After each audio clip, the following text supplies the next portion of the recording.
যদি আল্লাহকে পাইতে হয় রে গোলাম, নবীর পথ ধরো, নবীর পথ ধরো। আল্লাহকে আমাদের পাওয়া দরকার, আল্লাহকে আমাদের কাছে আনা দরকার।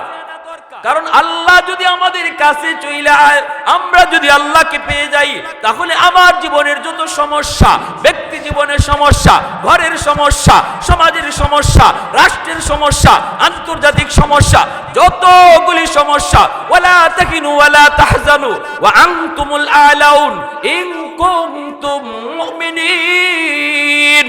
আল্লাহ বলে ভয় নাই, টেনশন নাই, কোনো চিন্তা নাই।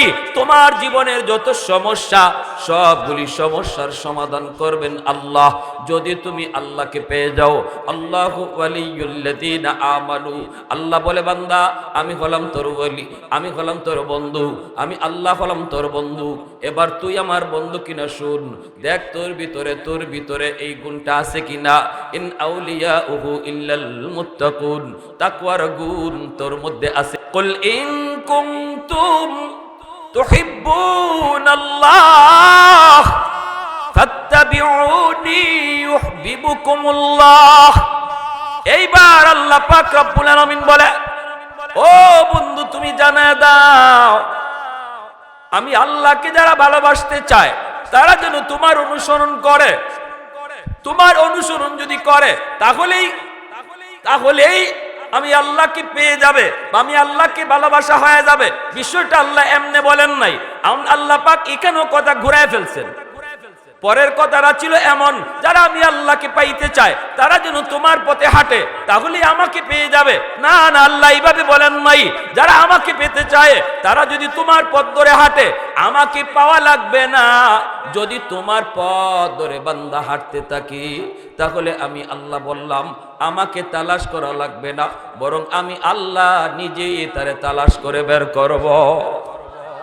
ইউহিব্বুকুমুল্লাহ ইউহিব্বুকুমুল্লাহ, আমি আল্লাহ তারে ভালোবাসবো। যেরকম সুবহানাল্লাহ, সে আমারে ভালোবাসবে না।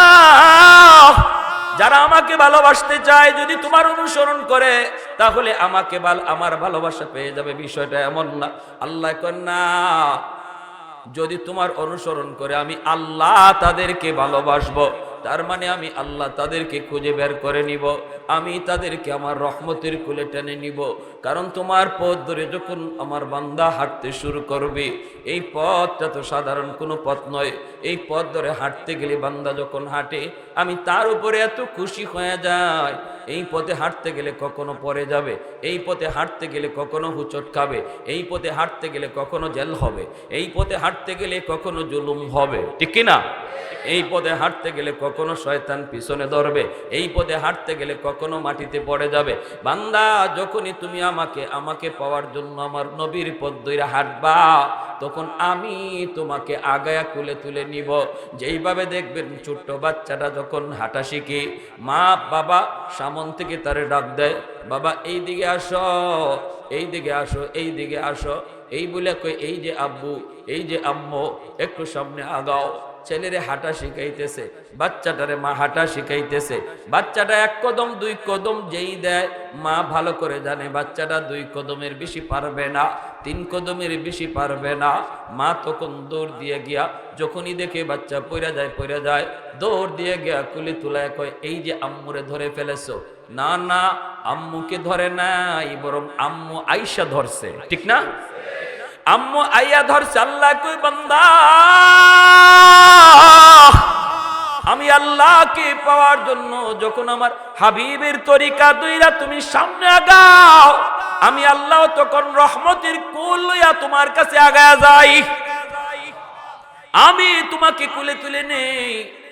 আর ওই অবস্থায় যদি তুমি পড়ে যাও, যদি তোমার গায়ে কোনো ধুলাবালি লাগে, মা যেমন ঝাড়া দিয়ে ধুলাবালি পুইসা দেয়, মা যেমন ঝাড়া দিয়ে ধুলাবালিটা মুইসা দেয়, পরিষ্কার করে দেয়। আল্লাহ বলেন, ওয়ায়াগফির লাকুম যুনুবাকুম।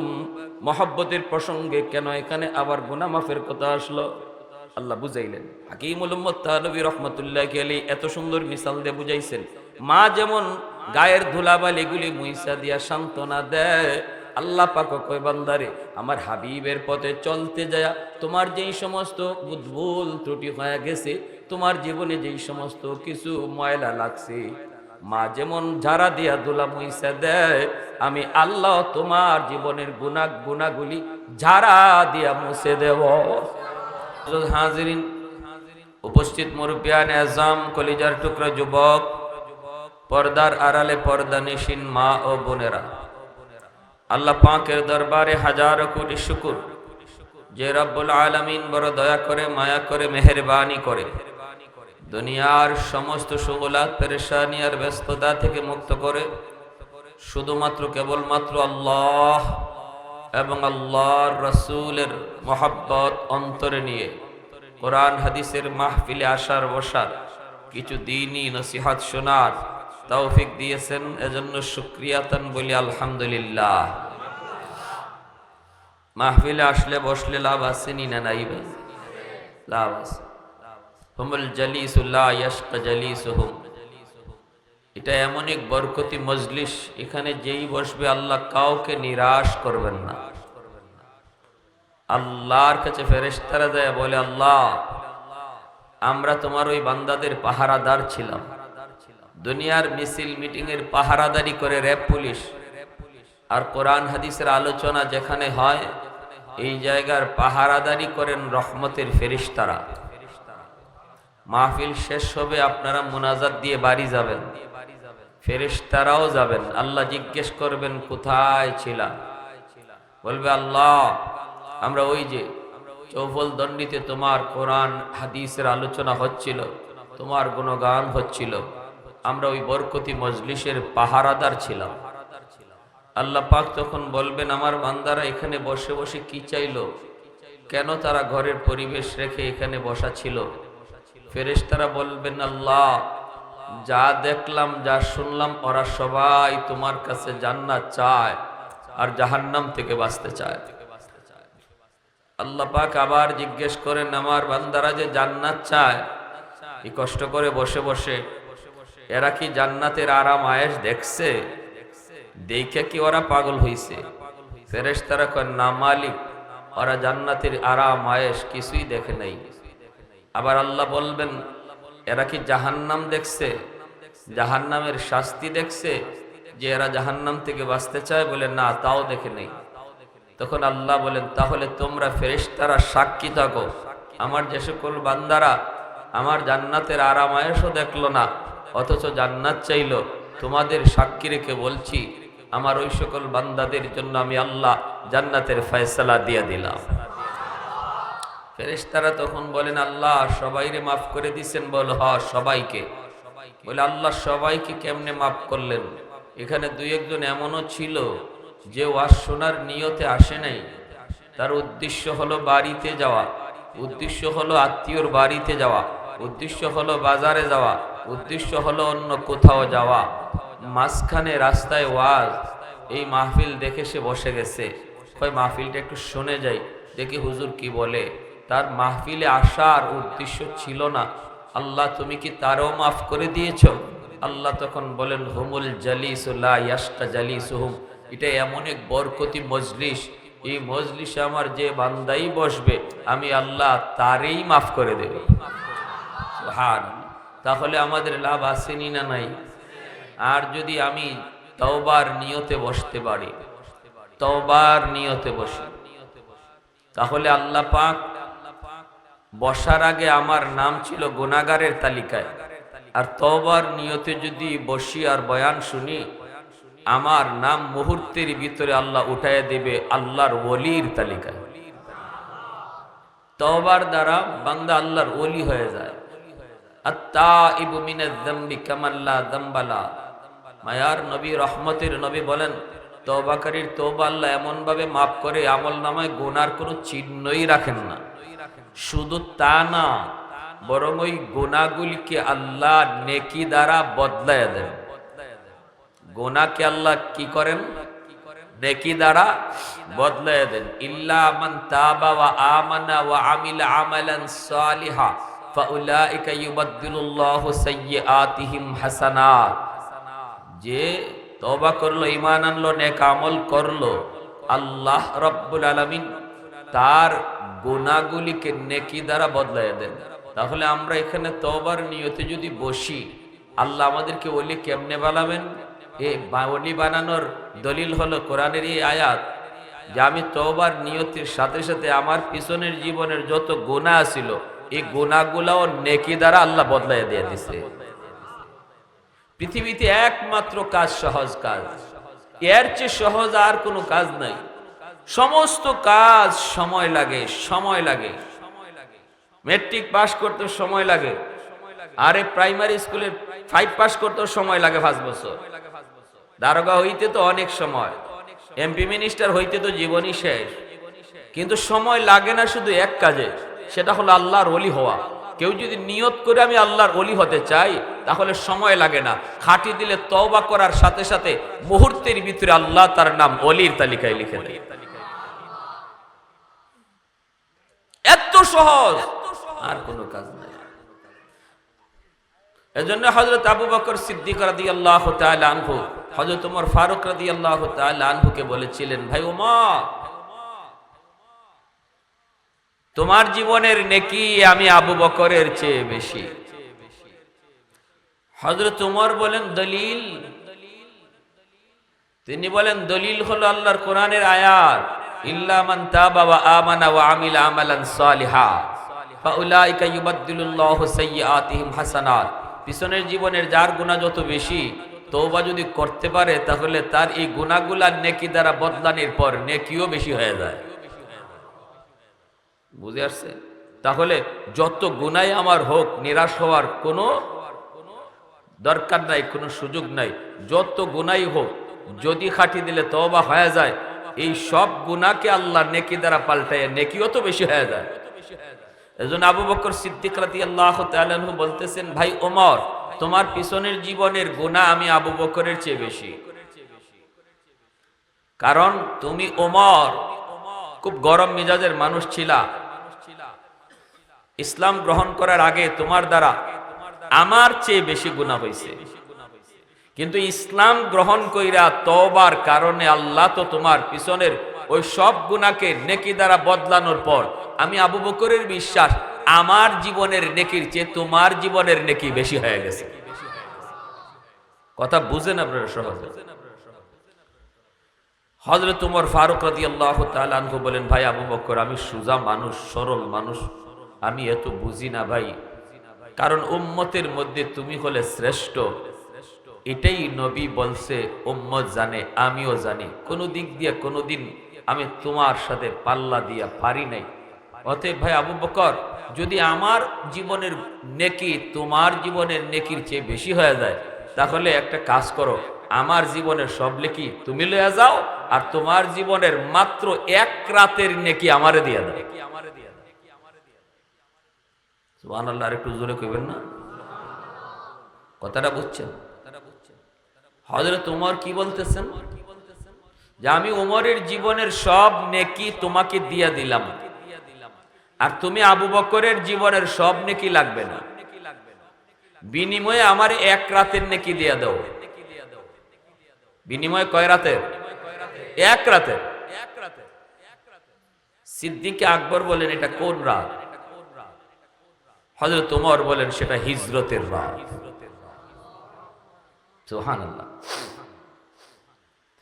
আবু বকর সিদ্দিক রাদিয়াল্লাহু তাআলা আনহু বলেন, ভাই ওমর, ওই হিজরতের রাতে আমার কি পরিমাণ নেকি হইছে এটা তুমিও জানো না, আমিও জানি না। চলো নবীজির কাছে যাই, যাই আল্লাহর নবীরে জিগাই, যে নবী গো, হিজরতের রাত আমি আবু বকরের কি পরিমাণ নেকি হইছে একটু বুঝি, তারপরে বদলা বদলি করি। দুজন আল্লাহর নবীর কাছে আসছে। এসে আল্লাহর নবীর কাছে জিজ্ঞেস করেন, মায়ার নবী বলতেছেন, কি ব্যাপার? সিদ্দিক আকবর আর হযরত ওমর আমার আপনার নবীর সম্পর্কে কি জানেননি আপনারা? 4 খলিফার প্রথম 2 খলিফার সাথে নবীজির সম্পর্ক কি?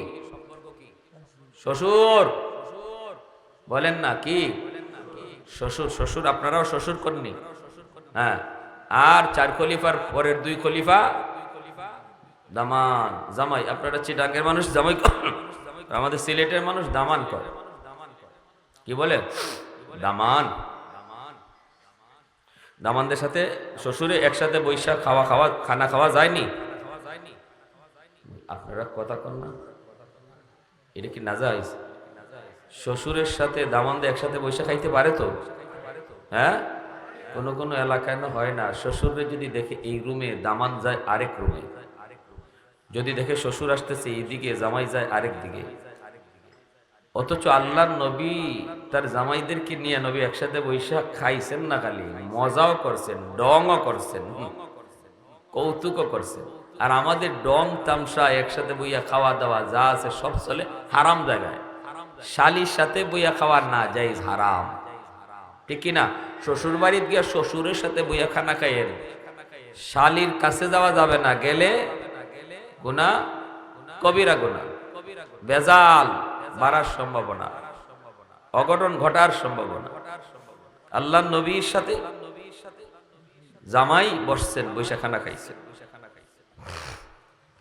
বলবো একটা ঘটনা, অসুবিধা হইতেছে আপনাদের? বলবো জামাই শ্বশুরের একটা ঘটনা। আল্লাহর নবী, রহমতের নবী একবার বসা আছেন, সাহাবাই কেরামদেরকে নিয়ে মায়ার নবী তিনি খেজুর খাইতেছেন। খেজুর, মাঝখানে খেজুরের স্তূপ, আর চারপাশে সাহাবাই কেরাম বসা। আল্লাহর নবীর পাশেই বসা আছেন নবীজির জামাই হযরত আলী। হযরত আলী রাদিয়াল্লাহু তাআলা আনহু হলেন নবীজি মেয়ে ফাতেমা রাদিয়াল্লাহু তাআলা আনহার স্বামী, ঠিক না? অতএব নবীজির জামাই নবীজির পাশে বসা। এবার নবী বলতেছেন, শোনো, খেজুর খাও আর আমার কথাগুলি শোনো। সাহাবায়ে কেরাম খেজুর খাইতেছেন, মায়ার নবীর দ্বীনের আলোচনা মনোযোগ দিয়ে শুনতেছেন। আল্লাহর নবী দ্বীনের কথা বলেন, কথা শোনার দিকে সবারই মনোযোগ।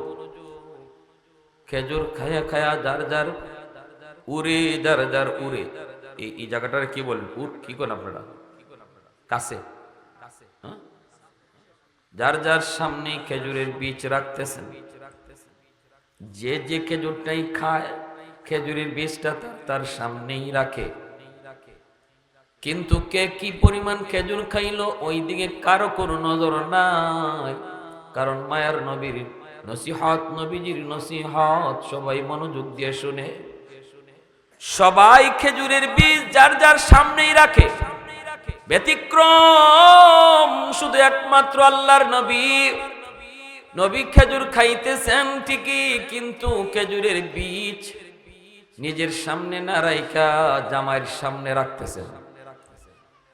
পাশে কিন্তু জামাই, জামাইরও খবর নাই যে শ্বশুরে যে বিচি রাখতেছে তার সামনে। কারণ সবাই তো আল্লাহ নবীর কথা শুনতেছেন। বিচি কে কোথায় রাখলো এটা কার নজর, এটা কেন খেয়াল রাখবে? নবীজির নসিহত শেষ, খেজুরের স্তূপও শেষ। এইবার আল্লাহ নবী বলেন, আমরা তো দ্বীনের কথাবার্তাগুলি শুনলাম, আমিও বললাম, তোমরাও মনোযোগ দিয়ে তোমরা শুনলে। এবার একটু বোঝা দরকার, এইবার একটু জানা প্রয়োজন, কে কি পরিমাণ খেজুর খাইলো, কে কি পরিমাণ খেজুর খাইলো। সাহাবায়ে কেরাম বলে, ইয়া রাসূলুল্লাহ, এটা কেমনে বুঝবো গো নবী? খেজুর তো চলে গেছে যার যার পেটে। নবী কয়, না, যার যার সামনে বিচি দেখলে বোঝা যাবে কে কি পরিমাণ খাইছে। বুঝছেন কেমনে পেস্টটা আসতেছে? নবী বলেন, বিচি দেখলেই বোঝা যাবে কে কি পরিমাণ খাইছে। এই কথা বলতে সাহাবায়ে কেরাম যার যার সামন দিকে তাকান, তাকায় দেখেন বিচি যার যার সামনে মিল মতোই আছে।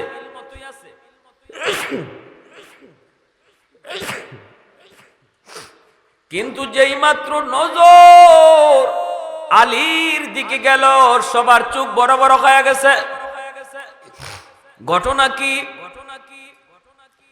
আমরা খাইলাম খেজুর একটা কইরা, আর আলীর সামনে এত বড় বিচির স্তূপ, মনে হয় আলী খাইছে 2টা কইরা, নাইলে এত বিচি হবে কেন? হযরত আলী নিজেও সামনের দিকে তাকান, তাকায় তিনি অবাক হয়ে গেলেন, ঘটনা কি, আমি তো এত খেজুর খাই নাই। সবাই তো বড় বড় চোখে আলীর দিকে তাকাইতেছে আর মনে মনে বলতেছে, ওরে বাপরে বাপ, আলী যে এত বড় খাদক, আলী যে এত বড় খাদক, এটা তো আগে জানি না। আলী যে এত বড় খাউরা, এটা তো আগে জানি না। তাহলে আলী তো সাংঘাতিক মানুষ। সবাই তো আলীর দিকে তাকাইছেন। হযরত আলী রাদিয়াল্লাহু তাআলা শরম পেয়ে গেছেন না, 5 জন বইলাম এক খানো, আর আপনি যদি 3 জনের খানা একাই খান, তে আপনার দিকে সবাই তাকাইলে শরম লাগবে না আপনার? হযরত আলী তো শরমও পড়ে গেছেন। ঘটনা কি, সবাই আমার দিকে এইভাবে বড় বড় চোখে তাকায়, নিজেও তাকাইছেন, তাকে এখন চাইবই তো আমি অত খেজুর কখন খাইলাম, আমি এত খেজুর খাইলাম কখন? হঠাৎ করে নজর গেছে শ্বশুরের দিকে হযরত আলীর। দেখেন শ্বশুরের সামনে খেজুরের বীজ একটাও নাই, অথচ শ্বশুর খেজুর খাইছেন, বিচি গেল কই? হযরত আলী রাদিয়াল্লাহু তাআলা বুঝতে কোনো অসুবিধা নাই, ও আচ্ছা, আমার শ্বশুর তাহলে এখানে আমার একটু শরম দেওয়ার ভাও করছেন, আমার লজ্জা দিতে চাইছেন। তো ঠিক আছে, বুঝছি, উনি খেজুর খাইয়া বিচি রাখছেন আমার সামনে, আর আমার এইভাবে কি করছেন, শরমে ফলাইছেন।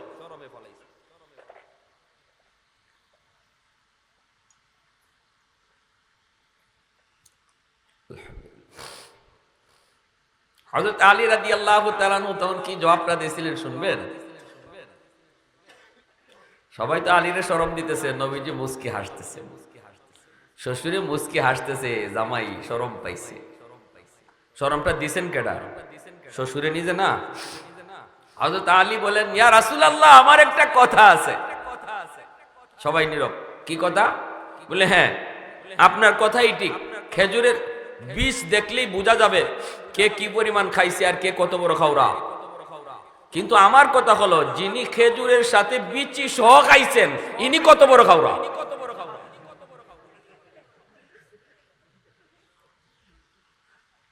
আমাদের মাঝে তো এমন একজন আছেন, যিনি যার সামনে কোনো বীজ নাই, তাহলে বোঝা গেল ইনি খেজুরও খাইছেন, বিচিও খাইছেন।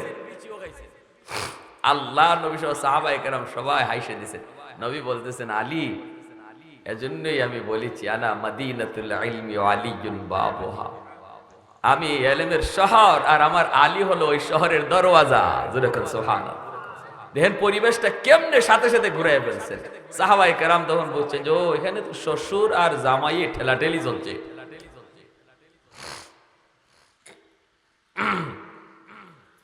তো যে কথা বলতেছিলাম, হযরত ওমর আর হযরত আলী দুজন আল্লাহর নবীর কাছে গেছেন। দুজনই, হযরত ওমর আর হযরত আবু বকর দুজন নবীজির কাছে গেছেন। দুজন হলেন নবীজির শ্বশুর।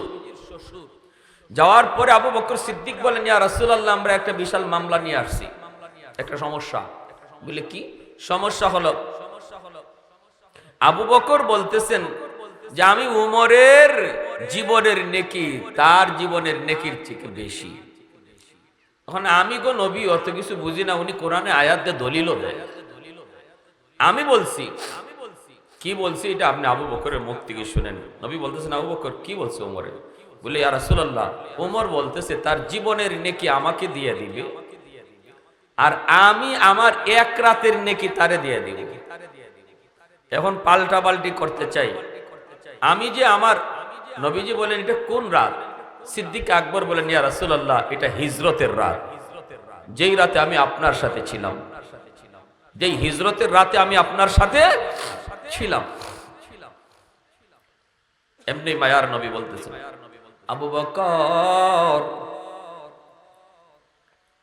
তুমি বদলাবা কি বদলাবা না জানি না, জীবনের নেকি তুমি পাল্টাবা কি পাল্টাবা না জানি না, এই ব্যাপারে সিদ্ধান্ত আমি দেব না, তোমরা পরস্পরের সিদ্ধান্ত নিবা। কিন্তু আবু বকর যেটা জানতে চেয়েছো, ওই রাতে তোমার নেকি কি পরিমাণ সেটা আমি বলে দেই, এরপরে তুমি পাল্টাবা কি পাল্টাবা না। বদলাবা কি বদলাবা না সেটা তোমাদের ব্যাপার। আমি নবীর কোনো কথা চলে না, আমি কোনো সিদ্ধান্ত দেব না।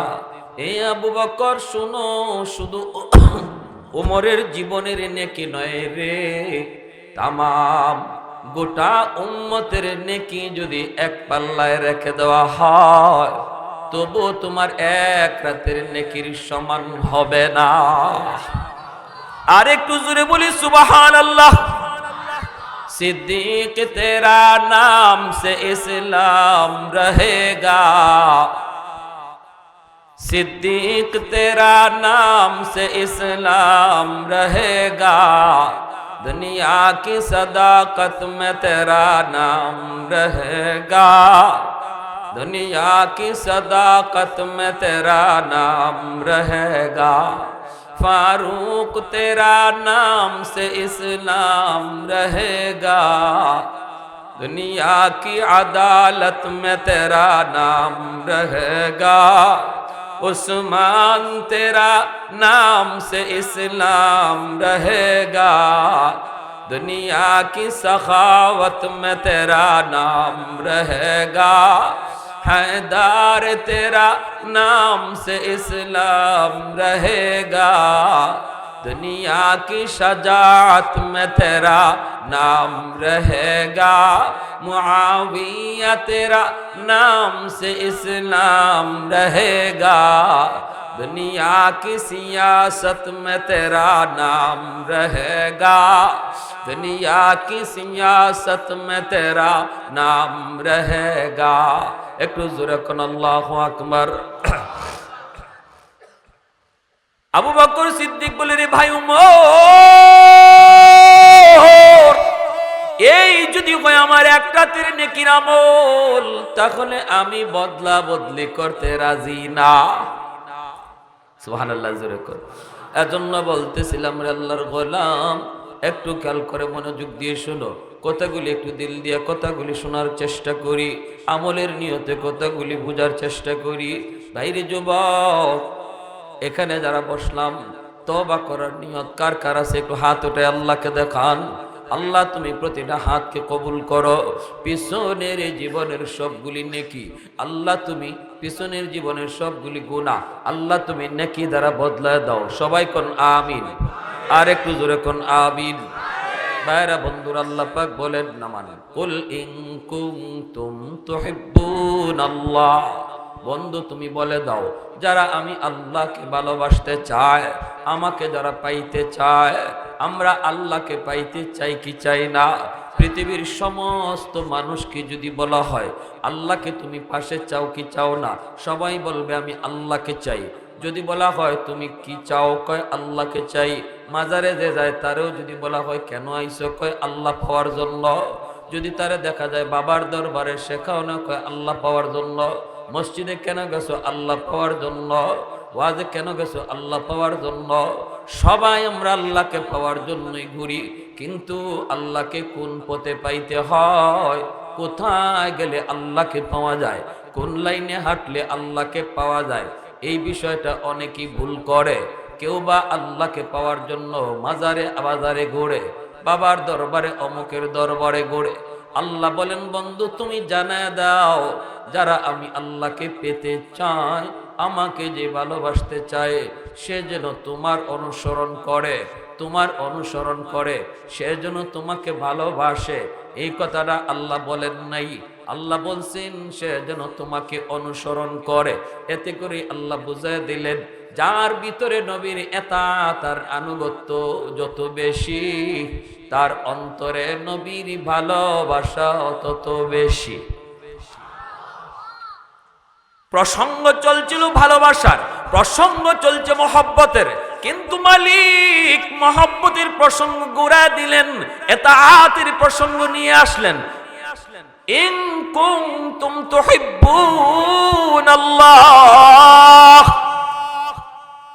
যদি তোমরা আল্লাহকে ভালোবাসতে চাও, আমার নবীর ভালোবাসো, আমার নবীকে ভালোবাসো। অথবা নবী বলবেন আমি নবীকে ভালোবাসো, এই ছিল কথার ধরন। কিন্তু না, আল্লাহ তো বলেন না বন্ধু, তুমি বলো তারা যেন তোমার অনুসরণ করে, তুমি যেই পথে আমাকে পাইছো এই পথ দিয়েই যেন হাঁটে। তুমি রসুল আমাকে যেই পথে হাইটা হাইটা পাইছো, যেই রং ধইরা আমাকে পাইছো, যেই চিন্তা নিয়ে আগাইছো, ওরাও যেন এই চিন্তা নিয়ে সামনে আগায়, এই পথ ধরেই যেন তারা হাঁটে। তোমার পিছনে পিছনে তারা যদি হাঁটতে আসে তবেই আমি আল্লাহকে পেয়ে যাবে। যেরকম সুবহানাল্লাহ। নিজের ব্যক্তিগত কোনো পথ, ব্যক্তিগত কোনো মত, ব্যক্তিগত কোনো তরিকায় আল্লাহকে পাওয়া যাবে না। আল্লাহকে যদি পাইতে হয় আল্লাহ শিখাইয়া দিছেন। বাড়ির মালিক যদি কয় এই রাস্তা দিয়ে আসলে আমার বাড়ি আসা যায়, তাহলে ভিন্ন কোনো রাস্তায় গেলে তার বাড়ি যাওয়া যাবে না। আল্লাহ নিজে বলেন আমাকে পাইতে হলে এই রাস্তায় আসা লাগবে। অতএব বোঝা গেল নবীর তরিকা, নবীর অনুসরণ ছাড়া ভিন্ন পথে আল্লাহ কোনোদিন পাওয়া যাবে না। যদি আল্লাহকে পাইতে হয় রে গোলাম, নবীর পথ ধরো, নবীর পথ ধরো। আল্লাহকে আমাদের পাওয়া দরকার, আল্লাহকে আমাদের কাছে আনা দরকার। কারণ আল্লাহ যদি আমাদের কাছে চলে আয়, আমরা যদি আল্লাহকে পেয়ে যাই, তাহলে আমার জীবনের যত সমস্যা, ব্যক্তি জীবনের সমস্যা, ঘরের সমস্যা, সমাজের সমস্যা, রাষ্ট্রের সমস্যা, আন্তর্জাতিক সমস্যা, যতগুলি সমস্যা, ওয়ালা তাকিনু ওয়ালা তাহজানু ওয়া আনতুমুল আলাউন ইন কুনতুম মুমিনিন। আল্লাহ বলে ভয় নাই, টেনশন নাই, কোনো চিন্তা নাই। তোমার জীবনের যত সমস্যা সবগুলি সমস্যার সমাধান করবেন আল্লাহ, যদি তুমি আল্লাহকে পেয়ে যাও। আল্লাহু ওয়ালিয়ুল্লাযীনা আমানু। আল্লাহ বলে বান্দা আমি হলাম তোর ওলি, আমি হলাম তোর বন্ধু, আমি আল্লাহ হলাম তোর বন্ধু। এবার তুই আমার বন্ধু কিনা শুন, দেখ তোর ভিতরে এই গুণটা আছে কিনা। ইন আউলিয়াউহু ইল্লাল মুত্তাকুন। তাকওয়ার গুণ তোর মধ্যে আছে। রওনা দিছি সিলেট, যাব আমি ডান দিকে, গাড়িতে উঠছি বাম দিকে, নিয়ত আমার ডান দিকে যাওয়া, গাড়িতে উঠছি বাম দিকের গাড়িতে। জীবনেও কোনোদিন ডান দিকে যাওয়া হবে না, যতই নিয়ত থাকুক দিলের ভিতরে, তবুও কোনোদিন ডান দিকে গন্তব্যে যাওয়া হবে না, কারণ আমি গাড়ি ভুল করেছি। আওয়াজ দেয়া বলো ঠিক না? গাড়ি যদি ভুল করে রে যুবক, উদ্দেশ্য তোমার যত ভালো থাকুক কোনোদিন তুমি গন্তব্যে পৌঁছবা না। উদ্দেশ্য আমার আল্লাহকে পাওয়া, কিন্তু আমি গাড়ি যদি ভুল করি আল্লাহকে পাওয়া যাবে না। কয় আমার রাস্তা হলো একটাই, সেটা হলো আমার নবীর তরিকা, নবীর সুন্নত, নবীর এতাআত। আমার নবী যেই পথে হাইটা আল্লাহকে পাইছেন, আমাকে আপনাকে ওই পথেই আল্লাহকে পাইতে হবে। কুল ইন কুনতুম তুহিব্বুনাল্লাহ ফাত্তাবিউনি ইউহিব্বুকুমুল্লাহ। এইবার আল্লাহ পাক রব্বুল আলামিন বলে, ও বন্ধু তুমি জানায় দাও, আমি আল্লাহকে যারা ভালোবাসতে চায় তারা যেন তোমার অনুসরণ করে। তোমার অনুসরণ যদি করে তাহলেই আমি আল্লাহকে পেয়ে যাবে, আমি আল্লাহকে ভালোবাসা হয়ে যাবে। বিষয়টা আল্লাহ এমনি বলেন নাই, আল্লাহ পাক এখানেও কথা ঘুরায় ফেলছেন। পরের কথাটা ছিল এমন, যারা আমি আল্লাহকে পাইতে চায় তারা যেন তোমার পথে হাঁটে, তাহলে আমাকে পেয়ে যাবে। না না, আল্লাহ এইভাবে বলেন নাই। যারা আমাকে পেতে চায় তারা যদি তোমার পথ ধরে হাঁটে, আমাকে পাওয়া লাগবে না। যদি তোমার পথ ধরে বান্দা হাঁটতে থাকি, তাহলে আমি আল্লাহ বললাম আমাকে তালাশ করা লাগবে না, বরং আমি আল্লাহ নিজেই তারে তালাশ করে বের করব। ইউহিব্বুকুমুল্লাহ ইউহিব্বুকুমুল্লাহ, আমি আল্লাহ তারে ভালোবাসবো। যেরকম সুবহানাল্লাহ। সে আমারে ভালোবাসবে না। যারা আমাকে ভালোবাসতে চায় যদি তোমার অনুসরণ করে, তাহলে আমাকে আমার ভালোবাসা পেয়ে যাবে। বিষয়টা এমন না। আল্লাহ কয় না, যদি তোমার অনুসরণ করে আমি আল্লাহ তাদেরকে ভালোবাসবো। তার মানে আমি আল্লাহ তাদেরকে খুঁজে বের করে নিব, আমি তাদেরকে আমার রহমতের কোলে টেনে নিব। কারণ তোমার পথ ধরে যখন আমার বান্দা হাঁটতে শুরু করবে, এই পথটা তো সাধারণ কোনো পথ নয়। এই পথ ধরে হাঁটতে গেলে বান্দা যখন হাঁটে, আমি তার উপরে এত খুশি হয়ে যাই, এই পথে হাঁটতে গেলে কখনো পড়ে যাবে, এই পথে হাঁটতে গেলে কখনো হুচট খাবে, এই পথে হাঁটতে গেলে কখনো জেল হবে, এই পথে হাঁটতে গেলে কখনো জুলুম হবে, ঠিক কি না? এই পথে হাঁটতে গেলে কখনো শয়তান পিছনে ধরবে, এই পথে হাঁটতে গেলে কখনো মাটিতে পড়ে যাবে। বান্দা, যখনই তুমি আমাকে পাওয়ার জন্য আমার নবীর পথ ধরে হাঁটবা, তখন আমি তোমাকে আগায়া কুলে তুলে নিব। যেইভাবে দেখবেন ছোট্ট বাচ্চাটা যখন হাঁটা শিখে, মা বাবা সামন থেকে তারে ডাক দেয়, বাবা এই দিকে আসো, এই দিকে আসো, এই দিকে আসো, এই বলে কই এই যে আব্বু, এই যে আম্মু, একটু সামনে আগাও। ছেলেরে হাঁটা শিখাইতেছে, বাচ্চাটারে মা হাঁটা শিখাইতেছে। বাচ্চাটা এক কদম দুই কদম যেই দেয়, মা ভালো করে জানে বাচ্চাটা 2 কদমের বেশি পারবে না, 3 কদমের বেশি পারবে না। মা তখন দৌড় দিয়ে গিয়া, যখনই দেখে বাচ্চা পড়ে যায়, দৌড় দিয়ে গিয়া কুলি তুলায় কয়, এই যে আম্মুরে ধরে ফেলেছো। না না, আম্মুকে ধরে নাই, বরং আম্মু আইসা ধরছে, ঠিক না? আম্মু আইয়া ধরছে। আল্লাহ কই, বান্দা, আমি আল্লাহকে পাওয়ার জন্য যখন আমার হাবিবের তরিকা দইরা তুমি সামনে আগাও, আমি আল্লাহ তখন রহমতের কুল লইয়া তোমার কাছে আগায়া যাই, আমি তোমাকে কুলে তুলে নেই। আর ওই অবস্থায় যদি তুমি পড়ে যাও, যদি তোমার গায়ে কোনো ধুলাবালি লাগে, মা যেমন ঝাড়া দিয়ে ধুলাবালি পুইসা দেয়, মা যেমন ঝাড়া দিয়ে ধুলাবালিটা মুইসা দেয়, পরিষ্কার করে দেয়, আল্লাহ বলেন ওয়ায়াগফির লাকুম যুনুবাকুম। মহব্বতের প্রসঙ্গে কেন এখানে আবার গুনাহ মাফের কথা আসলো? আল্লাহ বুঝাইলেন। হাকিমুল উম্মত তানবী রাহমাতুল্লাহি আলাইহি এত সুন্দর মিসাল দিয়ে বুঝাইছেন। মা যেমন গায়ের ধুলাবালিগুলি মুইসা দিয়া সান্ত্বনা দেয়, আল্লাহ পাক কয়, বান্দারে, আমার হাবিবের পথে চলতে যায় তোমার যেই সমস্ত ভুল ত্রুটি হয়ে গেছে, তোমার জীবনে যেই সমস্ত কিছু ময়লা লাগছে, মা যেমন ঝাড়া দিয়া ধুলা মুইসা দেয়, আমি আল্লাহ তোমার জীবনের গুনাহগুলি ঝাড়া দিয়া মুছে দেব। ওয়ায়াগফির লাকুম যুনুবাকুম ওয়াল্লাহু গফুরুর রহিম। সাহাবায়ে কেরাম রাদিয়াল্লাহু তাআলা আনহুম এইভাবেই তাদের জীবন গড়ছেন। তারা দাঁড়ানো বুঝতেন না, হাঁটা বুঝতেন না, বসা বুঝতেন না। তারা এইভাবে, ভাইয়েরা বন্ধুরা, ঘুম বুঝতেন না, দিন বুঝতেন না, রাত বুঝতেন না। তারা একটাই শুধু বুঝতেন, আমার জীবনের বিকল নমুনা কেমনে নবীর মতো হয়ে যায়। আমার নামাজের কিবলা হবে খানায় কাবা, কিন্তু মুসলমানের জীবনের কিবলা হবে মুহাম্মাদুর রাসূলুল্লাহ সাল্লাল্লাহু আলাইহি ওয়াসাল্লাম।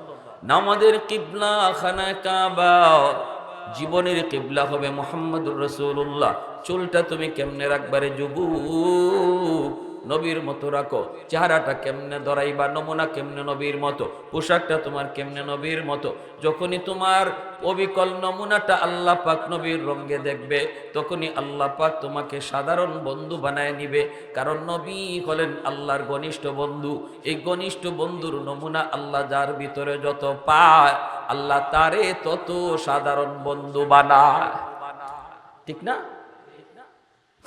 সাহাবায়ে কেরাম রাদিয়াল্লাহু তাআলা আনহুম, আল্লাহ নবীর আদেশ পাইছেন এখানে যাইতে হবে। জীবন থাকবে কি যাবে এমন কোন পরোয়া ছিল না। দ্রুত সেখানে হাজির। মুতার যুদ্ধ মায়ার নবী বলেন, 3 জন সেনাপতির নাম আমি নবী ঘোষণা করলাম। 1 নম্বর হলো যায়েদ ইবনে হারেসা, 2 নম্বর হলো জাফর ইবনে আবি তালিব, 3 নম্বর হলো আব্দুল্লাহ ইবনে রাওয়াহা। নবী বলেন, এই 3 জন সেনাপতির নাম আমি নবী ঘোষণা করলাম। আজকের যুদ্ধে দুশমন হবে 2 লক্ষ। নবী বলেন, আজকের যুদ্ধে দুশমন হলো 2 লক্ষ, কিন্তু আমার মুজাহিদ বাহিনী মাত্র 3000। 3000 সাহাবী যুদ্ধ করবেন 2 লক্ষ দুশমনের মোকাবেলায়। আল্লাহু আকবার জোরে বলেন, আর একটু জোরে করুন, আল্লাহু আকবার। তাহলে বোঝা গেল, মুসলমান অস্ত্র বলে যুদ্ধ করে না, শক্তি বলেও যুদ্ধ করে না। মুসলমানের মূল পাওয়ার হলো আল্লাহর গায়বী মদদ। আওয়াজ আসতে কেন ভাই, কথা বুঝেন না? আমাদের মূল অস্ত্র কি? আল্লাহর গায়বী সাহায্য, ঠিক কি না? আল্লাহর গায়বী সাহায্য যতদিন মুসলমানের সাথে ছিল ততদিন মুসলমানের বিজয় হয়েছে, বিজয় ঠেকায় কেউ রাখতে পারে নাই। যেদিন থেকে আমরা আল্লাহকে নারাজ করে ফেলেছি, আমরা বিভিন্ন গোষ্ঠীর উম্মত হয়ে গেছি, বিভিন্ন জাতির উম্মত হয়ে গেছি, আমাদেরকে দেখলে আর নবীর উম্মত বোঝা যায় না, সেদিন থেকে আল্লাহ নারাজ হয়ে গেছে, আল্লাহ মুখ ফিরে এনেছে, এখন আর গায়বী সাহায্য আসে না, মায়ের খাইতেছি। আফগানের তালেবানরা তারা কিন্তু তাদেরকে টিকি নবীর উম্মত বুঝায় রাখছে, এজন্য এত বড় ঐতিহাসিক বিজয় আল্লাহ তাদেরকে দান করছে। সেই বর্তমান আমেরিকার প্রেসিডেন্ট জো বাইডেন, তার পক্ষ থেকে যে ফাইটার বিমান এসেছিল আফগানের জমিনে আইসা তারা বম্বিং করবে, এই নাবিকরা, এই পাইলটরা, তারা, এই সৈন্যরা, যোদ্ধারা, তারা বলে যে আমরা যখনই আমাদের বিমান থেকে, যুদ্ধ বিমান থেকে আমরা আফগানে বোমা নিক্ষেপ করি, তখনই আমরা নিজের চোখে দেখি এই বোমাগুলা আকাশের মধ্যেই একজন মানুষে হাত দিয়ে লুপে ফেলে, লুইফিয়া মাটিতে পড়তে দেয় না, হাত দিয়ে উড়াইয়া সাগরে নিক্ষেপ করে। একটা বোমাও মাটিতে পড়ে নাই আমরা দেখেছি। সেদিনই জো বাইডেন বলেছে তাড়াতাড়ি সৈন্য প্রত্যাহার করো, কারণ আফগানের তালেবানরা এরা নিজের শক্তিতে লড়তেছে না, এরা এক অদৃশ্য শক্তি লইয়া মাঠে নামছে, যেই শক্তি চোখে দেখা যায় না। এটাই হলো আমাদের পাওয়ার, ঠিক কিনা জোরে বলেন?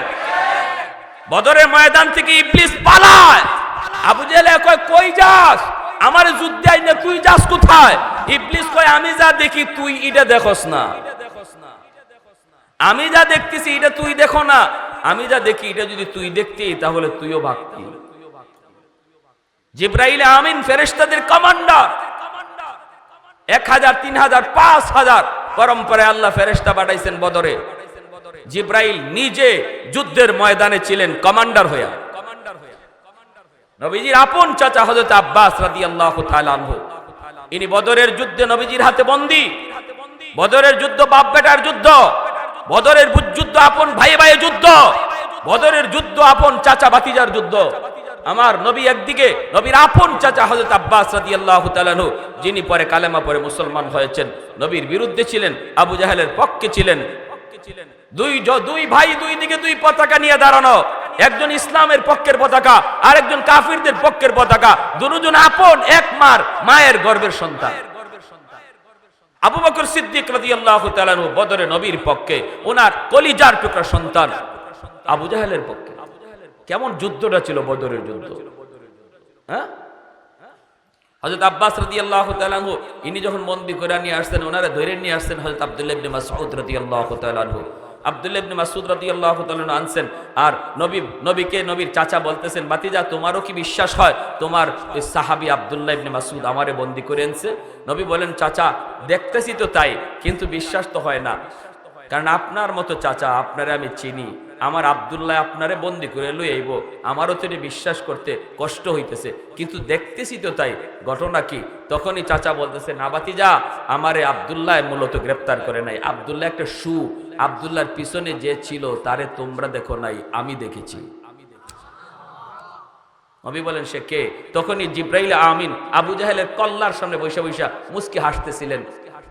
ইমাম বুখারী রাহমাতুল্লাহি আলাইহি জিলদে সানি কিতাবুল মাগাজির মধ্যে এভাবে উল্লেখ করেছেন, ওই অবস্থায় তিনি বলতেছেন, ওই যে লোকটা উনি কে?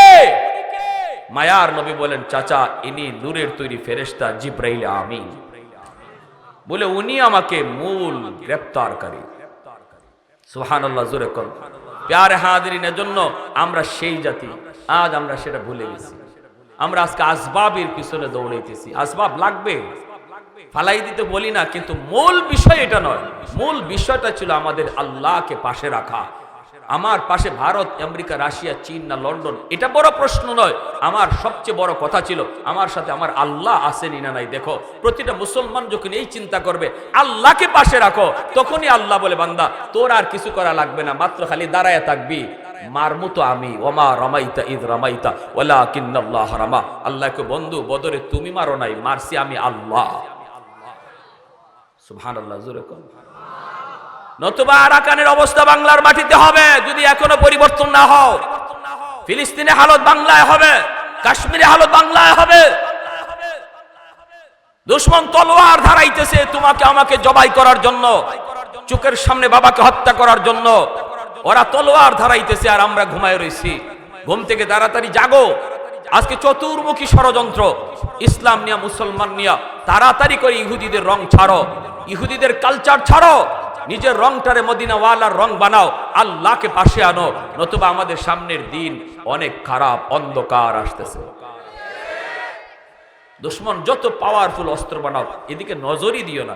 কে রাসায়নিক বোমা, কে অ্যাটম বোমা, কে পারমাণবিক বোমা, সব ছাতু, কোনো লাভ নাই যদি আল্লাহ আমার সাথে থাকে। ঠিক কিনা জোরে কও? মুহূর্তের ভিতরে পারমাণবিক বোমারে আল্লাহ পাক ছাতু বানায় দিবে, সুই কুজ্জা পাইব না, কোন দিকে টিপ দিব। আল্লাহ এটা পারেনি না পারে না? হ্যাঁ, যারা বন্দী হয়েছিল 70 জন বদরে, কয় তোমরা কেমনে বন্দী হইলে? কিতা বন্দী হইতাম, খালি নিয়ত করছি মুসলমানের দিকে তীর মারবো, এমনি দিকে আমার পিছন দিক দিয়ে একজনে আমার গর্দানের মধ্যে তলোয়ার দুইরা, কয় চোপ, তীরটার নামায় ফেল, নাইলে কল্লা আলাদা করে ফেল। খালি নিয়ত করছি তলোয়ার চালাইমু, এমনি দিকে আসমান থেকে গোড়ার উপরে সোয়ার হইয়া সাদা পোশাক, সাদা জুব্বা, আমার সামনে খাড়াইয়াই আমার বুকের দিকে তীর ধরছে। যারা বন্দী এদের ভাষ্য, মারবো খালি নিয়ত করছি, দেখি পিছনের মধ্যে তলোয়ার ঠেকায় রাখছে, লড়বি না, লড়লি শেষ। আমরা সেই জাতি, ঠিক কিনা জোরে কর? ভুলে গেছি, ভুলে গেছি, ভুলে গেছি, আমরা ভুলে গেছি। আমাদের ইতিহাস আমরা জানি না, আমাদের নিজেদের পরিচয় আমরা জানি না, আমার পরিচয় আমি জানি না। এজন্য আজকে এত বিপদ, এত মুসিবত, এত নির্যাতন, এত অবহেলা, এত তিরস্কার। আজকে সুইডেনে কোরআন পোড়ায়, ডেনমার্কে কোরআন পোড়ায়, আল্লাহর কালামকে আগুন দিয়ে পোড়ায়, পায়ের নিচে ফালায়। এত বড় দুঃসাহস ওদের। আল্লাহ আমাদের উপরে নারাজ, এজন্য আল্লাহ নিজেও কিছু করে না। যদি আমরা আল্লাহকে পাশে রাখতাম, চোখের এক ফোঁটা পানি ফালাইতে হতো না, শুধু আল্লাহ আমার চোখের দিকে দেখতেন, আমি কি চাই আল্লাহ তাই করতেন, আল্লাহ তাই করতেন। এজন্য যুবক, আল্লাহ নবী বলেন 3 জন সেনাপতি ঘোষণা দিলাম। একজন সেনাপতির নাম হলো যায়েদ ইবনে হারেসা। যায়েদ ইবনে হারেসা তিনি হলেন মায়ার নবীর পালক পুত্র, আমার নবী রহমতের নবীর আপন নবীর পালক পুত্র যায়েদ ইবনে হারেসা। তিনি হলেন মুতার যুদ্ধে আল্লাহর নবীর ঘোষণা দেওয়া 1 নম্বর সেনাপতি। 2 নম্বর সেনাপতি হলেন জাফর ইবনে আবি তালিব। 3 নম্বর সেনাপতি আব্দুল্লাহ ইবনে রাওয়াহা। নবী বলেন আজকের যুদ্ধ মুসলমানের জীবনের একটা ঐতিহাসিক যুদ্ধ। এই যুদ্ধে প্রথম সেনাপতি যায়েদ, আমার কলিজার টুকরা সন্তান যায়েদ ইবনে হারেসা যদি শহীদ হয়ে যায়, সেনাপতি হবে আব্দুল্লাহ ইবনে রাওয়াহা। আব্দুল্লাহ যদি শহীদ হয়ে যায়, সেনাপতি হবে, নবী বলেন 2 নম্বর সেনাপতি জাফর ইবনে আবি তালিব। জাফর যদি শহীদ হয়ে যায়, সেনাপতি হবে আব্দুল্লাহ ইবনে রাওয়াহা। নবী বলেন আমার আব্দুল্লাহ যদি শহীদ হয়ে যায়, তাহলে সেনাপতি হবে চতুর্থ একজন, যার নাম নবী ঘোষণা করেন নাই, আর বলেছেন চতুর্থ সেনাপতির দ্বারা আল্লাহ ওই মুতার ঐতিহাসিক বিজয় আল্লাহ দান করবে। কিন্তু প্রথম 3 জন সেনাপতির নামের শেষে নবী শহীদ শব্দ লাগাইছেন। এতে করে সাহাবায়ে কেরাম সবাই বুঝে গেছেন এই যুদ্ধে 3 জন শহীদ হয়ে যাবেন, এবং যে 3 জনের নাম ঘোষণা করছেন এই 3 জনও বুঝে গেছেন যে এই যুদ্ধই তাদের জীবনের শেষ যুদ্ধ, এখান থেকে তারা জীবিত ফিরবেন না। কারণ মায়ার নবী যেই যুদ্ধে প্রথম সেনাপতি শহীদ হয়, দ্বিতীয় সেনাপতির নাম ঘোষণা করেন, প্রথম 2 জন শহীদ হলে 3 নম্বর সেনাপতির নাম ঘোষণা করেন। এইভাবে আল্লাহ নবী যেহেতু চতুর্থ নম্বর সেনাপতি বলছেন এই যুদ্ধে একজন হবে, তাহলে বোঝা গেল প্রথম 3 জন শহীদ হয়ে যাবে আর চতুর্থ জন জীবিত থাকবে। আল্লাহ নবী চতুর্থ জনের পরে আর কোন সেনাপতির নাম বলেন নাই, তাহলে বোঝা গেল ইনি জীবিত থাকবে আর ইনার দ্বারা বিজয় আসবে। আগের 3 জন শহীদ তাদের নামের শেষে শহীদও লাগাইছেন, ইশারা পাইছেন কার কাছ থেকে? আরেকটু আমার ভাইয়েরা, বন্ধুরা, যুবক, যেই মাত্র আল্লাহর নবীর এই ঘোষণা আসলো, প্রথম সেনাপতি যায়েদ ইবনে হারেসা, তিনি কে? আমার নবীর কলিজার টুকরা সন্তান যায়েদ ইবনে হারেসা, তিনি প্রথম সেনাপতি। এ যুবক, খেয়াল করে শোনো, আজকের নেতাদের হালত।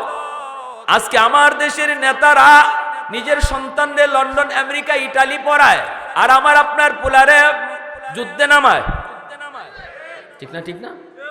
আমার আপনার পোলার হাতে অস্ত্র দিয়া যুদ্ধে নামায়, নিজের পোলারে আমেরিকায় লেখাপড়া করায়, কিন্তু মায়ার নবী, দয়ার নবী, রহমতের নবী, এই ঐতিহাসিক মুতার যুদ্ধে নবী 1 নম্বর সেনাপতি বানাইছেন নিজের কলিজার টুকরা সন্তান যায়েদ ইবনে হারেসা। ওই যায়েদ ইবনে হারেসা হলো নবীর অনেক আদরের, অনেক প্রিয়। যায়েদ ইবনে হারেসা মায়ার নবীর তিনি পুত্র কেমন করে হলেন একটা ঘটনা শুনুন। আল্লাহর নবী, রহমতের নবী, মায়ার নবী, দয়ার নবীর গোলাম ছিলেন যায়েদ ইবনে হারেসা। শিশুকালেই তিনি ডাকাতের হাতে অপহরণ হয়ে যান। বাড়ি হলো ইয়ামেন। ইয়ামেন থেকে তিনি একদিন মায়ের সাথে রওনা দিয়েছেন। পথের মধ্যে ডাকাতের হাতে তিনি হামলার শিকার। ডাকাতের দল যায়েদকে মক্কার উকাজ নামক বাজারে উঠাইল। ওই বাজার থেকে আম্মাজান খাদিজাতুল কুবরা রাদিয়াল্লাহু তাআলা আনহা কিনে নিলেন।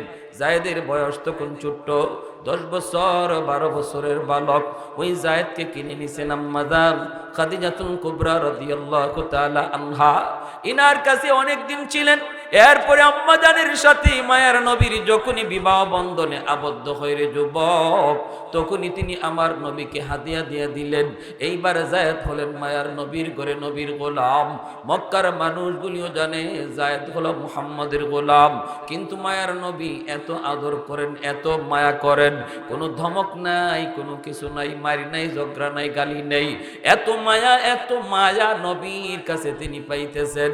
এইদিকে ইয়ামেন, তার মা, তার বাবা, যায়েদের মা বাবার একমাত্র সন্তান ছিল এই যায়েদ। সন্তানকে হারাইয়া মা পাগলের মতো রাস্তায় রাস্তায় ঘোরে, বাবাও শুধু যায়েদ যায়েদ কইরা কইরা রাস্তায় রাস্তায় ঘুরে, দেশ বিদেশে ঘোরে। এলাকার মানুষেরও জানে মা পাগল, বাবা পাগল একটা সন্তানের জন্য। যেই সন্তান ডাকাতের হাতে অপহরণ হয়, কোথায় সেই যায়েদ বাবা জানে না, মা জানে না, ইয়ামেনের মানুষও জানে না কোথায় ডাকাতের দল যায়েদকে নিয়ে গেল, তারে জীবিত রাখলো নাকি মেরে ফেললো, কেউ তো জানে না, কেউ তো জানে না। ওই অবস্থায় কিছু মানুষ তারা ইয়ামেন থেকে মক্কায় আসলো হজ করার জন্য। হঠাৎ করে নবীর কাছে একটা বালক দেখা, এই সময় তো যায়েদারে বালক না, তিনি প্রায় বালক থেকে আরো একটু বড় যুবকের প্রায় কাছাকাছি হয়ে গেছেন। হারাইছেন ভাইয়ারা 10 বছর 12 বয়সে।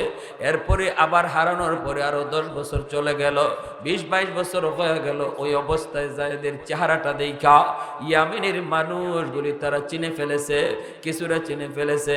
এরে দেখ দেখ মুহাম্মাদের গোলাম যে পিছনে পিছনে ঘুরে, মানুষের কাছ থেকে জানলাম এর নাম নাকি যায়েদ। এই কথাটা শোনার পর ইয়ামেনের মানুষগুলি ইয়ামেন চলে গেল। যায়েদের বাবাকে বলল, ও যায়েদের বাপ, আমরা যায়েদের সন্ধান পেয়েছি, মক্কায় মুহাম্মাদের কাছে দেখেছি। যদি তুমি মুহাম্মাদের কাছ থেকে যায়েদকে আনতে চাও, তোমরা সহজে আনতে পারবা রে, কারণ মুহাম্মাদের দিল বড় নরম, অতি নরম দিলের, মহান দিলের একজন মানুষ। যাও তুমি কিছু পয়সা করে নিয়া, স্বর্ণ অলংকার নিয়ে তুমি যাও। ভাইরা বন্ধুরা, যায়েদের বাবা যায়েদের এক চাচাকে সাথে নিয়া মক্কায় চলে আসলেন। আল্লাহর নবীর কাছে এসে সাক্ষাৎ করলেন। নবীর কাছে পরিচয় দিয়ে বলেন, নবী গো, আমি ইয়ামেন থেকে এসেছি গো নবী, আমি হলাম যায়েদের বাবা। আল্লাহর নবী বলে, কোন যায়েদ? বলে, আপনার ঘরে যে যায়েদ আছে সেই যায়েদের বাবা। এই যায়েদের বাড়ি ইয়ামেন। শিশুকালে ডাকাতের হাতে অপহরণ হয়। এরপরে আমার যায়েদ কোথায় কেউ জানি না, কেউ জানি না। তার মা পাগল পাগল, আজও তার মা সুস্থ না গো নবী। পয়সা যা লাগে আপনি নিয়ে আনেন, আমার বাচ্চাটারে দেন। আল্লাহর নবী, রহমতের নবীর চোখ থেকে পানি চলে আসলো। নবী বলেন, যায়েদের বাপ, যদি যায়েদ তোমার সন্তান হয়, তাহলে আমাকে পয়সা দেওয়া লাগবে না, বদলা দেওয়া লাগবে না। যদি আমার যায়েদ যেতে চায়, আমি মুহাম্মদ খুশি মনে যায়েদকে বিদায় দিব, কারণ আমি মুহাম্মদ ইয়েতিম। জন্মের আগেই বাবা হারাইছি, বাবার আদর কেমন, আব্বু ডাকের ভিতরে কত মজা, আমি নবী তা জানি না রে। অতএব যাও, যায়েদ যদি বাপ মার কাছে যেতে চায়, আমার কোনো বাধা নাই। নবী ডাক দিলেন, যায়েদ। পাশে রুম থেকে যায়েদ ইবনে হারেসা তিনি আসলেন। আইসে তিনি কি চিনে ফেলেছেন বাবারে, দেখেই চিনে ফেলেছেন চাচাকে। নবী বলেন, যায়েদ তুমি কি চিনছো? যায়েদ ইবনে হারেসা বলে, নবী গো চিনছি, ইনি আমার আব্বা, ইনি আমার চাচা। এই বইলা দৌড় দিয়ে গিয়া বাবা সন্তানকে বুকে জড়ায় নেয়, চুমুকায়, গালে চুমুকায়, অশ্রু জোরে সন্তান কাঁদে, বাবাও কান্দে। হারানো সন্তান ফিরে পাওয়ার পর একই অনুভূতিটা হয় শুধু ওই বাপ মা জানে, পৃথিবীর আর কেউ জানে না রে গোলাম। সন্তান যদি হারায় যায় এর ব্যথাটা কেমন, হারানো মা জানে, হারানো বাবা জানে, আর কেউ জানে না। আল্লাহ নবী রহমতের নবী মনে খুব খুশি, যাক আমার যায়েদ বাবারে পাইছে, মারে খুঁজে পাইছে। হ্যাঁ, আমার যায়েদ তার বাবারে পাইছে, মারে খুঁজে পাইছে। নবীর মনেও খুশি। আল্লাহ নবী কয়, যায়েদ তোমার মা তোমার তালাশে তালাশে পাগল হয়ে গেছে রে বাবা, যাও তুমি মায়ের কাছে যাও, বাবা আসছে তোমাকে নেওয়ার জন্য, তুমি চলে যাও। যেই মাত্র নবী বলতেছে যায় তুমি চলে যাও, যায় তো নড়ে না, চড়ে না, একটা কদম সামনে দেয় না। যেখানে দাঁড়ানো সেখানে দাঁড়ায় আছে, মাথাটা নিচের দিকে দিয়ে আছে। ওই অবস্থা আল্লাহর নবী কয়, যায়েদ তুমি কি তোমার বাপ মার কাছে যেতে চাও না? যদি তুমি যেতে চাও আমি নবী কোনো বদলা তোমার বাবার কাছ থেকে নেব না, খুশি মনে তোমাকে বিদায় দেব। আর যদি আমি নবীর সাথে তুমি থাকতে চাও আমি খুশি মনে আমার কুলে তুলে নিব। সিদ্ধান্ত চলে আসলো যায়েদ ইবনে হারেসার কাছে, বাপ মার কাছে যাবে নাকি নবীর কাছে থাকবে। এইবার যায়েদ মাথাটা নিচের দিকে দিয়ে টপ টপ করে চোখ থেকে অশ্রু ঝরে আর কান্দে আর কই, মায়ার নবী গো, এতদিন যাবত আমি বাপ মা থেকে বহু দূরে, কিন্তু আপনার কাছে আসার পর আমার যে বাবা নাই, আমার যে মা নাই, এই কথা আমি ভুইলা গেছি। কারণ বাবার আদর মায়ের আদর যা আছে গো নবী আমি পুরাটাই আপনার কাছে পাইছি। আমার যে বাবা নাই মা নাই আমি কখনো আমার মনে পড়ে না, মনে হয় না মানুষের ভিতরে যে এত দরদ, এত মায়া, এত মহব্বত, নবী গো আপনার কাছে না আসলে আমি বুঝতাম না। ডাকাতদের হাতে থাকা অবস্থায় আমি মনে করতাম মানুষের চেয়ে জঘন্য আর কেউ নাই, হায়ওয়ানের চেয়েও মানুষ বেশি নিকৃষ্ট। কিন্তু নবী গো আপনার কাছে আসার পর আমি বুঝলাম মানুষ ফেরেশতার চেয়েও অনেক ভালো। ওগো নবীজি আমি সিদ্ধান্ত নিয়েছি আমি আমার বাকি জীবন আপনার কদম জড়ায়া থাকতে চাই। এই কথা বলতেই যায়েদের বাবা দৌড় দিয়া ইয়া যায়েদের বুকে জড়ায় কয়, বাবা তুই কি কইলি রে? তোর মা তোর জন্য পাগল। কি কইলি বাবা? মায়ের কাছে বুঝি যাবি না? কই বাবা তুমি বিশ্বাস করো বাবা, তুমি কি তোমার সন্তানের শান্তি চাও না, আরাম চাও না? বাবা তুমি বলো না, আমি ছেলে হইয়া কেমনে বাপ মাথায় কেন নবীর কাছে থাকতে চাই, বাপ মা চাইরা নবীর কাছে থাকতে চাই। কেমন মায়াটা পাইছি। তখনই বাবাও বুঝে ফেলেছে সন্তানের কপালে চুমু খায়, সন্তানের কপালে চুমু খায় আর বলে, বাজান রে আমার বুঝতে বাকি নাই, মায়ার নবীর দরবারে তুমি কত আরামে আছো, কত শান্তিতে আছো। ঠিক আছে বাবা আমি বাবাও মেনে নিলাম, আজ থেকে তুমি নবীর দরবারেই থাকো। আমরা মা বাবা মাঝে মাঝে ইয়ামেন থেকে তোমাকে এসে দেখে যাব। এই যায়েদ ইবনে হারেসা মুতার যুদ্ধের 1 নম্বর সেনাপতি। আল্লাহ নবী কই, যায়েদ যাও বিদায় নিয়ে আসো। যায়েদ ইবনে হারেসা তিনি নবীর কাছ থেকে বিদায় নিলেন। আমার নবী নিশ্চিত জানেন এই যুদ্ধে যায়েদ শহীদ হয়ে যাবে। এরপরেও নবীজি বিদায় দিতেছেন আর বলতেছেন, যায়েদ তোমার সন্তান উসামার কাছ থেকে বিদায় নিয়ে যাও। উসামার কাছে গেলেন, উসামার বয়স তখন 10 বছর। যায়েদ উসামার কাছে গিয়া চোখের পানি জড়ায় কই, বাজান বাজান দুনিয়াতে আমার তুমি আর নবী ছাড়া কেউ নাই রে বাবা। বাবা আমি যুদ্ধে যাইতেছি, হয়তো এই যুদ্ধ থেকে বাবা ফিরবো না। তুমি যদি কোনো দিন বড় হইয়া বাবার কথা ইয়াদ করো, শাম সিরিয়ার রাস্তার কিনারায় বাবার কবর তুমি খুঁজে নিও। সাহাবায়ে কেরাম নিজেদের কবর বানাইছেন চীনে, আফ্রিকায়, পৃথিবীর দেশ দেশান্তরে যার যার কবর বানায় নিয়েছেন। সোয়া লক্ষ সাহাবায়ে কেরাম মদিনায় আমার নবী মক্কায় সেই বিদায় হজের ভাষণে ছিলেন, কিন্তু কবর মক্কা মদিনায় পাওয়া যায় মাত্র 10,000। 1 লক্ষর উপরে সাহাবী নিজের কবর নিজের গ্রামে নিজের এলাকায় বিবি বাচ্চার কাছে বানাইতে পারেন নাই রে। সন্তান সন্ততি সব রাইখা কবর বানাইছেন দেশ থেকে দেশান্তর, শুধু দ্বীনের দাওয়াতের জন্য। 2 নম্বর সেনাপতি জাফর ইবনে আবি তালিব, নবী কই জাফর বিদায় নিয়ে আসো পরিবারের কাছ থেকে, বিদায় বিদায়। মদিনার সাহাবীরাও জানে শেষ বিদায়। গেলেন ঘরে, যায় দেখেন বিবি কোরআন তিলাওয়াত করে, পাশেই ছোট্ট 2টা বালক, 4 বছর 6 বছরের 2টা ছেলে আছিল জাফর ইবনে আবি তালিবের। মা কোরআন তেলাওয়াত করে আর 2 ভাই মায়ের পাশে বসে বসে কোরআন তেলাওয়াত শুনতেছে। মা যদি কোরআন তেলাওয়াত করে, বেশি বেশি কোরআন তেলাওয়াত করে, সন্তান শুধু কোরআন তেলাওয়াত শিখে তা না, বরং হাফিজে কোরআন হয়। মা যদি সন্তান পেটে রাইখা বেশি বেশি কোরআন তেলাওয়াত করে, সন্তান কোরআনের হাফেজ হয়। মা সন্তান পেটে লইয়া যদি বেশি বেশি গান শুনে, সন্তান বড় হওয়ার পর গানের মাস্টার হয়। মা যদি সন্তান পেটে নিয়ে পর্দার ভিতরে চলে, সন্তান মেধাবী হয়, জ্ঞানী হয়, জেহনি হয়।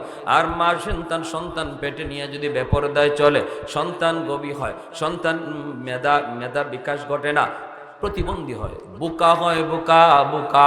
এজন্য মায়েরা মনে রাখবা, সন্তান তুমি কেমন চাও এই নির্ভরতা, এই বিষয়টা নির্ভর করে বাপ মার উপর, বেশিরভাগ নির্ভর করে মায়ের উপর। কারণ সন্তান মাকে বেশি টাইম পায়। গর্ভে ছিল তাও মায়ের সাথে, দুধ খাইছে তাও মায়ের সাথে, ঠিক না? দুধ পান করানোর বয়স মায়ের সাথে, গর্ভে ছিল তাও মায়ের সাথে, এরপরে একটু বড় হয়েছে তাও মাকেই বেশি দেখে, বাবা বেশি টাইম ঘরের বাইরে থাকে। এজন্য মার আসর সন্তানের উপরে বেশি পড়ে। আর নবী বলেন আল মারআতু রাইয়াতুন আলা বাইতি যাওজিহা ওয়া ওয়ালাদিহি। নবী বলেন প্রতিটা মহিলাকে আল্লাহ পাক স্বামীর ঘরের হেফাজতের ব্যাপারে জিজ্ঞেস করবে, আর জিজ্ঞেস করবে সন্তানের ব্যাপারে। সন্তানকে তুমি কি শিখাইছো, সন্তানকে তুমি কি দেখাইছো? মা গো, তুমি দুধ পান করানোর সময় যদি কোরআন তেলাওয়াত করো, দুধের সাথে তিলাওয়াত যায় ঢুকবে। আর দুধ পান করানোর সময় যদি নাটক সিনেমা দেখো, দুধের সাথে গান বাজনাও যায় ঢুকবে, ঠিক না? ঠিক না? এজন্য ভাইরা বন্ধুরা, জাফর ইবনে আবি তালিব বিবি সাহেব কোরআন তেলাওয়াত করে, 2টা বাচ্চা কোরআন তেলাওয়াত শুনে, ওই অবস্থায় তিনি ঘরের ভিতরে যায় ঢুকলেন। ঢুকেই বিবিকে বলতেছেন, বিবি গো, কোরআন তেলাওয়াত একটু বন্ধ করো গো। যুদ্ধের ময়দানে আজ আমি 2 নম্বর সেনাপতি, নবী ঘোষণা দিয়েছেন, বিদায় দাও, বিদায় দাও, বিদায় দাও। সাথে সাথে 2টা বাচ্চা বাবারে জড়ায় ধরছে। জাফর ইবনে আবি তালিবের বিবি কয়, স্বামী গো, যুদ্ধের ময়দানে যাবেন, অসুবিধা নাই, আমার বাধা নাই। তবে আমি মায়ের নবীর জবানে শুনেছি, যুদ্ধে যাবার আগে মুনাজাত করলে আল্লাহর দরবারে মুনাজাত কবুল হয়। আপনি মুনাজাত করবেন না, মুনাজাত করব আমি। আপনি শুধু আমার সাথে আমিন আমিন বলবেন। এমনি জাফর ইবনে আবি তালিবের বিবি তিনি হাত উঠাই দিয়েছেন, জাফরের বিবি হাত উঠাইছেন, জাফর তিনিও হাত উঠাইছেন। ছোট 2টা বাচ্চা, তারাও বাপ মার সাথে হাত বাড়ায় দিছে। মাঝে মাঝে ঘরে বাচ্চাদেরকে নিয়ে মুনাজাত করবেন, বিবিরে নিয়ে মুনাজাত করবেন। বাচ্চাদের হাতের দোয়া আল্লাহর কাছে কবুল হয়, মহিলাদের দোয়া পুরুষের আগে আল্লাহর দরবারে কবুল হয়। সুবহানাল্লাহ কর। ভাইয়েরা বন্ধুরা, মুনাজাত উঠাইছেন। 1 নাম্বার দোয়া, আল্লাহ আজকের যুদ্ধে তুমি মুসলমানদেরকে বিজয় দিও। জাফর বলেন আমিন। 2 নম্বর দোয়া করছেন, আল্লাহ আজকের যুদ্ধে তুমি মুসলমানদের সাহস বাড়ায় দিও। জাফর বলেন আমিন। দুটোটা দোয়া কবুল, কারণ ইনি যুদ্ধে যাওয়ার আগে দোয়া কবুল, আমিন কইতেছেন কবুল। 3 নম্বর দোয়াটাই বিবি করতেছে, আল্লাহ আজকের যুদ্ধে আমার স্বামীরে তুমি গাজী বানাইয়া ফেরত দিও, কারণ আমার 2টা অবুঝ বাচ্চা। আল্লাহ তুমি আমার বাচ্চাগুলার মুখের দিকে তাকাইয়া আমার বাচ্চাগুলিরে এতিম বানায়ও না। আল্লাহ আমার স্বামীরে তুমি জীবিত পৌঁছায় দিও। এই কথাটা বলতেই জাফর হাতটা আস্তে করে ছেড়ে দিলেন, আমিন বললেন না। হাতটা ছেড়ে দিয়া তলোয়ারের বাট দিয়া বিবির হাতটারে আস্তে করে নামায়া বলতেছেন, বিবি গো তোমার 3টা দোয়া আর 2টা দোয়া আল্লাহর কাছে কবুল হবে, কিন্তু 3 নাম্বার দোয়া কবুল হবে না। কারণ বিবি গো আমি তোমার কাছে বলতে চাই নাই, কিন্তু তুমি বলতে বাধ্য করলা। আজকের যুদ্ধে আমি 2 নম্বর সেনাপতি, আমার পরে নবী আরেকজন সেনাপতির নাম ঘোষণা করেছে, আমার নামের শেষে নবী শহীদ শব্দ লাগাইছেন। এতে করে শুধু আমি না, মদিনার সমস্ত মুজাহিদরা জানে এই যুদ্ধে আমি শহীদ হয়ে যাব, জীবিত আসব না। বাচ্চাগুলি বাবারে জড়ায় কান্দে, বাবার বাচ্চাগুলির কপালে চুমু খায়। এই মহিলা তিনি বিদায় নিয়ে গেলেন, জীবনের শেষ বিদায়। আর বললেন, বিবি গো আমার বাচ্চাগুলিরে তুমি তোমার কাছে আমানত রেখে গেলাম, দেখে শুনে রাখো, কিয়ামতের ময়দানে জান্নাতে, আল্লাহর তৈরি জান্নাতে দেখা হবে। 3 নম্বর সেনাপতি আব্দুল্লাহ ইবনে রাওয়াহা মাত্র বিয়ে করেছেন, এখনো নতুন বিবির চেহারা দেখেন নাই। ওই অবস্থায় খবর, নবী তোমারে মসজিদে নববীতে ডাকেন। দৌড় দিয়া মসজিদে নববীতে চলে আসলেন। মানুষেরা কই, আব্দুল্লাহ মাত্র আগদোটা কইছে, বিবিরে দেখে যাও একটা নজর, নিজের স্ত্রীরে দেখে যাও। আব্দুল্লাহ কই, না, আমার স্ত্রীর চেহারা দেখার আগে আমার নবীর চেহারা দেখা আমার উপরে জরুরি, কারণ আমার স্ত্রীর চেহারার চেয়ে আমার নবীর চেহারা আমার কাছে হাজার হাজার গুণ দামি। দৌড়ে মসজিদে নববীতে চলে আসলেন। আইসাই শুনেন আজকের যুদ্ধের 3 নম্বর সেনাপতি উনি। নবী বলতেছেন, আব্দুল্লাহ যাও, যে বিদায় নিয়ে আসো। উনার পরে আরেকজন সেনাপতি, তার মানে আব্দুল্লাহ নিজেও শহীদ হয়ে যাবেন, এই যুদ্ধ থেকে তিনিও ফিরবেন না। দৌড় দিয়া বাড়িতে গেলেন, যুদ্ধের পোশাক পইরা ঘোড়ার পিঠে সওয়ার হইয়া ডাক দিয়া বলতেছেন, বিবি গো, ও বিবি বিদায় দাও, বিদায় দাও, যুদ্ধে যাইতেছি, নবী আমাকে সেনাপতি বানাইছেন। আন্দরের ভিতর থেকে বিবি ডাক দিয়া কয়, প্রাণের স্বামী গো, মায়ার নবী যুদ্ধে পাঠাইতেছেন, আমার কোনো বাধা নাই, কিন্তু আমার একটা ছোট্ট আবদার গো স্বামী, একটা বারের জন্য ঘোড়ার পিঠ থেকে তুমি নামো, নাইমে আমার ঘরে আসো, আমি এক নজর তোমার চেহারাটা দেখতে চাই, যেন কিয়ামতের ময়দানে আমি আমার স্বামীরে দেখলেই চিনতে পারি। আব্দুল্লাহ ইবনে রাওয়াহা ঘোড়ার পিঠ থেকে কয়, না গো বিবি, না, আমারে তুমি দেখো না, আমিও তোমারে দেখব না, কারণ শুনেছি তুমি অনেক সুন্দরী, যদি তোমার মায়াবী চেহারা আমি দেখি, যুদ্ধের ময়দানে হয়তো তোমার চেহারা আমার চোখের সামনে ভেসে উঠতে পারে, তখন আমার যুদ্ধ করতে ব্যাঘাত ঘটবে। না গো বিবি, আমি তোমাকে দেখলাম না, চিনলাম না, তুমিও আমাকে দেখলা না, চিনলা না, চলে গেলাম, তবে মনে রাখো স্বামী আর ফেরত আসবে না। এই যুদ্ধই তার জীবনের শেষ যুদ্ধ। আল্লাহর তৈরি জান্নাতে আল্লাহ তোমার আমার পরিচয় আল্লাহ নিজে করায়া দিব। কৌনাইন মুখতার খোদা তুমকো বানায়া, কৌনাইন মুখতার খোদা তুমকো বানায়া, उम्मत का निगाहबान खुदा तुमको बनाया, उम्मत का निगाहबान खुदा तुमको बनाया, मौला मेरा आका मेरा रहमत की नबी है, तजदार मदीना है तो माहे अरबी है, तजदार मदीना है तो माहे अरबी है, अशजार ने देते हैं नबूवत के शहादत, तशकीक कमर में है तो अंगुल की इशारात, तशकीक कमर में है तो अंगुल की इशारात। একটু জোরে সোরে কন্না আল্লাহু আকবার। মুসলমানের আওয়াজে আল্লাহু আকবার। ভাইরা চলে গেলেন 3 জন, যুদ্ধ শুরু হয়ে গেল। আল্লাহর নবী মসজিদে নববীতে বসে বসে জিব্রাইল আমিন টেলিভিশনের পর্দার মতো মুতার যুদ্ধের চিত্র নবীর সামনে তুলে ধরেছেন। নবী দেখতেছেন আমার জায়েদ যুদ্ধ শুরু করেছে, আমার জায়েদের হাতে ইসলামের পতাকা। এই যে কিছুক্ষণ যুদ্ধ করলো, অনেক দুশ্মনদের জাহান্নামে পাঠাইয়া আমার জায়েদ শহীদ হয়ে গেল। নবী সাহাবীদেরকে বলতেছেন, যারা অসুস্থ ছিলেন পাশে বসা, নবী বলতেছেন এই মুহূর্তে আমার জায়েদ শহীদ হয়ে গেছে। 2 নম্বর সেনাপতি জাফর ইবনে আবি তালিব, ইনি আইসা ইসলামের পতাকা ধরছেন, পতাকা মাটিতে পড়তে দেন না। নবী বলেন পতাকা এইবার জাফরের হাতে। জাফর বীর বিক্রমে যুদ্ধ করতেছে, অসংখ্য দুশমনকে কল্লা জমিনে ফালাইয়া সামনে বাড়তেছে। হঠাৎ করে নবী কয় আমার জাফরের ডান হাত দুশমন কেটে ফেলেছে। নবী চিৎকার দিয়ে উঠলেন, বাম হাতটাও দুশমন পিছন দিয়ে আঘাত করে কেটে ফেলেছে, এরপরে দেহটাও 2 টুকরা করে ফেলেছে। নবীজির চোখ থেকে দর দর করে পানি পড়ে। জাফরের ছোট ছোট 2টা অবুঝ বাচ্চার কথা চিন্তা করে। এমনি আল্লাহ কয়ে, যা জিব্রাইল আমার বন্ধুর কাছে যাও, যা বলো আমার জাফর যে আজকে যুদ্ধের জন্য আমি আল্লাহর জন্য আমার বন্ধুর জন্য 2টা হাত জিহাদের ময়দানে দিয়ে দিল, আমি জান্নাতে তারে 2টা পাখা লাগায় দিব। সমস্ত জান্নাতীর জান্নাত হবে নির্ধারিত, কেউ কারো জান্নাতে যেতে পারবে না, কিন্তু জাফরের জান্নাত তো নির্ধারিত হবেই, কিন্তু সে যে কোনো জান্নাতে উড়ে বেড়াতে পারবে। আমি তারে এমন 2টা পাখা তারে লাগায় দিব। সেদিন থেকে জাফরের উপাধি নবী দিয়ে দিলেন জাফরে তৈয়ার, উড়ন্ত জাফর। আল্লাহু আকবার। নবী বলেন আমার জাফর কামড় দিয়া পতাকা ধরে রাখছে, পতাকা মাটিতে পড়তে দেয় না। আব্দুল্লাহ ইবনে রাওয়াহা তিনি আয়েশা পতাকা ধরে টানতেছেন, জাফর কামড় ছাড়েন না।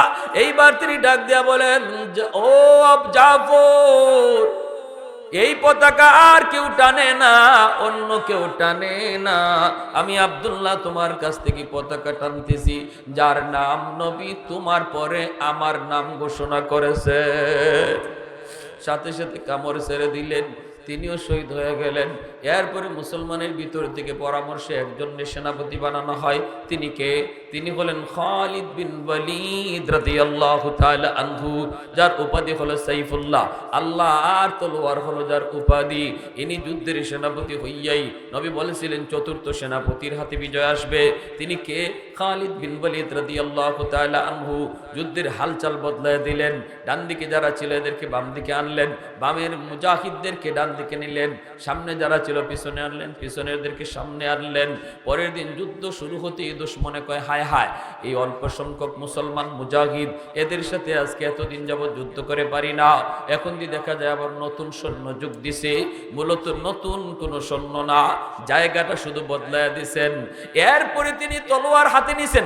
ইমাম বুখারী রাহমাতুল্লাহি আলাইহি বুখারী শরীফ জিলদে সানি কিতাবুল মাগাজিতে বলেন, হযরত খালিদ বিন ওয়ালিদ রাদিয়াল্লাহু তাআলা আনহুর হাতে মুতার যুদ্ধে 9 খানা তলোয়ার ভাঙছে।